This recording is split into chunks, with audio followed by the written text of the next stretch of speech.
Did he even talk about him drafting a quarterback in next year's draft? Listen to his answer.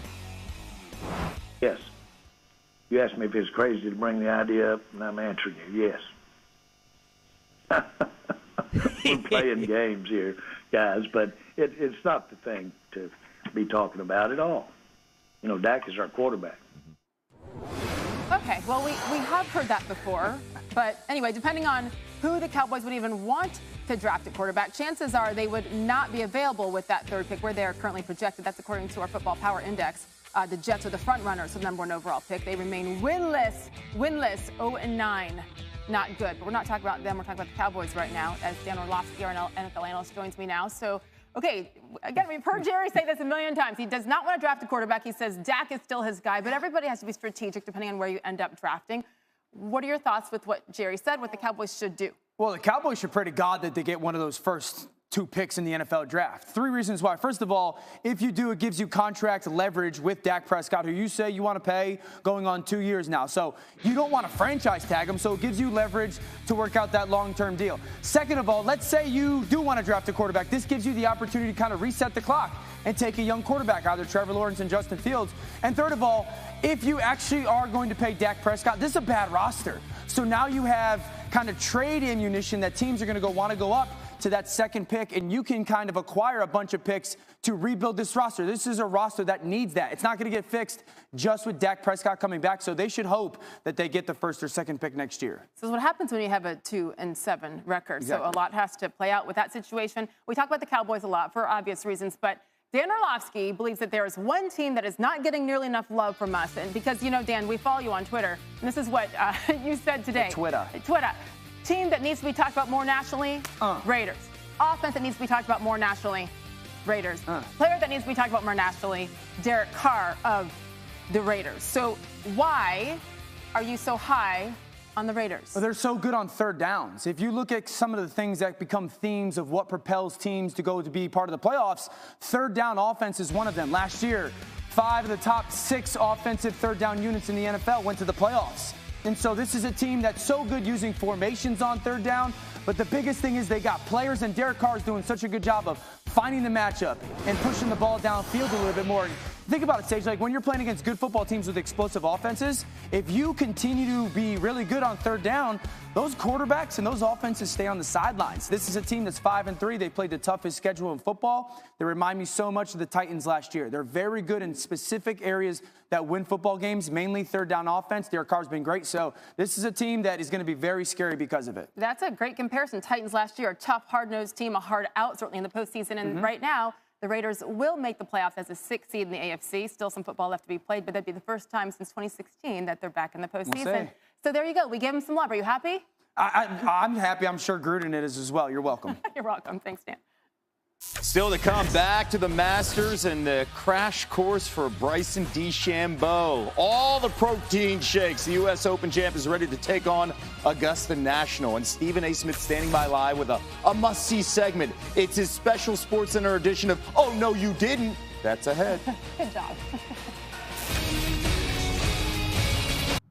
Well said, Sydney. Thank you so much to the veterans out there. This weekend's game featuring #1 Alabama and LSU has been postponed due to COVID-19 concerns. It is our breaking news here on SportsCenter. Also, the game featuring #5 Texas A&M at Tennessee on Saturday has been postponed to December 12th. It's due to a combination of positive tests, contact tracing, and subsequent quarantining of individuals within the LSU and Texas A&M programs. It's been a very active week in the SEC for the wrong reasons. Just yesterday, Saturday's Auburn-Mississippi State game was postponed until December 12th. Arkansas head coach Sam Pittman has also tested positive for the coronavirus.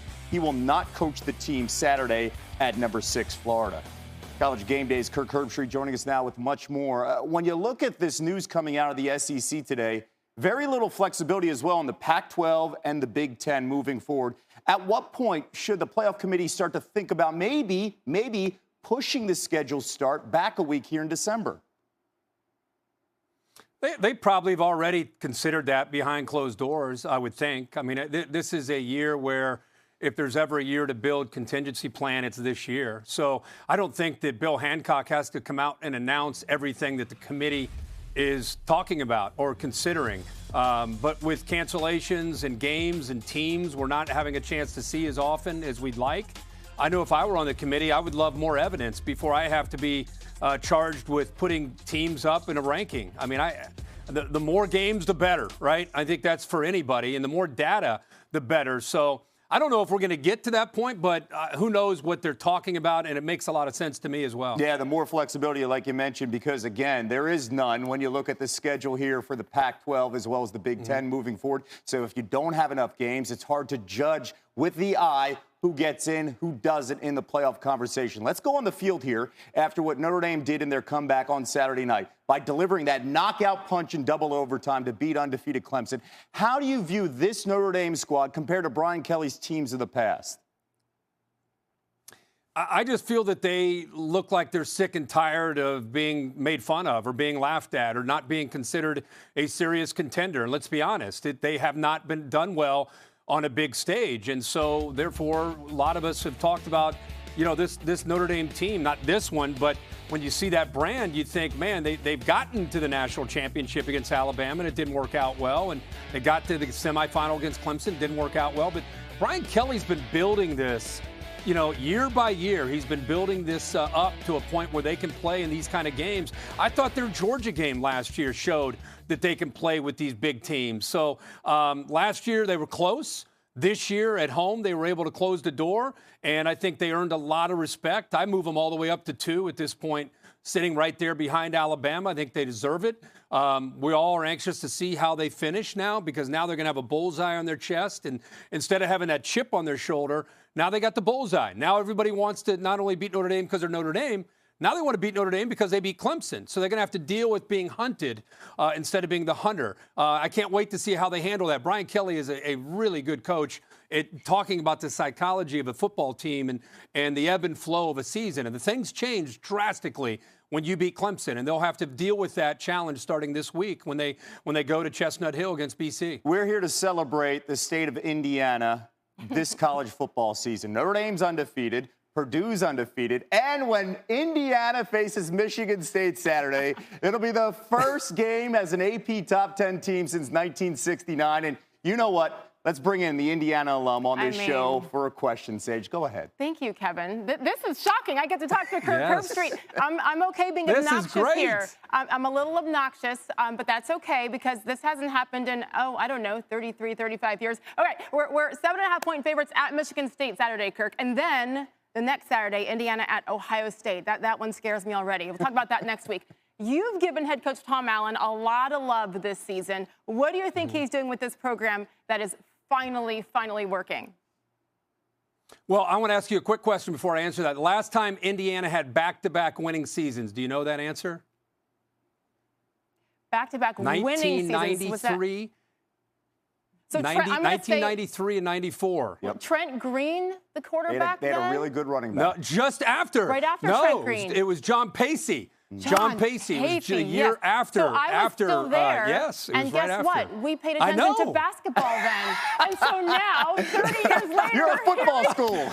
Hey, you should be so proud of your alma mater, not only because of the way the fact they're winning, it's how they're winning. Yeah. They had the heroic win with Penix getting in the overtime against Penn State, and these last 2 weeks, man, they took the field against Michigan. In the past, they would hope to win, and they didn't feel like they were hoping to win. They just looked like a better team. I mean, they out-executed Michigan. This was not a fluke. Tom Allen has a confident football team.